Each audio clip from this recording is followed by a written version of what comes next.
అందరికీ నమస్కారం అండి. ఇప్పుడే అందిన వార్త ముఖ్యంగా మహిళలకు సంబంధించి గుడ్ న్యూస్ అండి. ఆ వివరాలు ఏంటన్నది కూడా వీడియోలో తెలుసుకుని ప్రయత్నం చేద్దాం.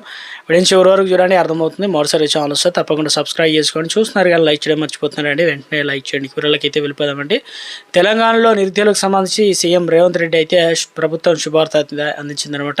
ప్రధానంగా మహిళలకు సంబంధించి అంటే రాష్ట్రంలో అంగన్వాడీ కేంద్రాల్లో ఖాళీగా ఉన్న దాదాపు 15,274 ఉద్యోగాల భర్తీ అయితే చర్యలు చేపట్టింది. వాటన్నిటి కూడా నియామకం కోసం పద్ధతిలో కీలక మార్పులు అయితే తీసుకురావాలని చెప్పేసి అధికారులు అయితే ప్రణాళికలు రచిస్తున్నారనమాట. ఈ ప్రక్రియ పూర్తయిన వెంటనే మనకు నోటిఫికేషన్ కూడా విడుదలవుతుందన్నమాట. ప్రస్తుతం అంగన్వాడీ కేంద్రంలో సిబ్బంది కొరత కారణంగా పోషకాహార పంపిణీ కావచ్చు, పూర్వ ప్రాథమిక విద్య వంటి ముఖ్యమైన సేవలకు తీవ్ర అంతరాయం కలుగుతుంది.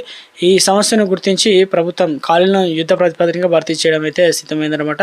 సో మొత్తం వచ్చేసి మనకు 15,274 ఖాళీలో దాదాపు 2,999 టీచర్ పోస్టులు ఉండగా 12,275 మంది సహాయక పోస్టులు. ఈ భారీ నోటిఫికేషన్ పూర్తయితే అంగన్వాడీ కేంద్రాల్లో మరింత సమర్థవంతంగా పనిచేస్తాయని చెప్పేసి సో నియామక ప్రక్రియను పారదర్శకంగా వేగంగా పూర్తి చేయడానికి శిశు సంక్షేమ శాఖ కమిటీ దక్షిణాది రాష్ట్రాల్లో అనుసరిస్తున్నటువంటి పద్ధతులపైన మరోసారి అధ్యయనం చేస్తున్నారనమాట.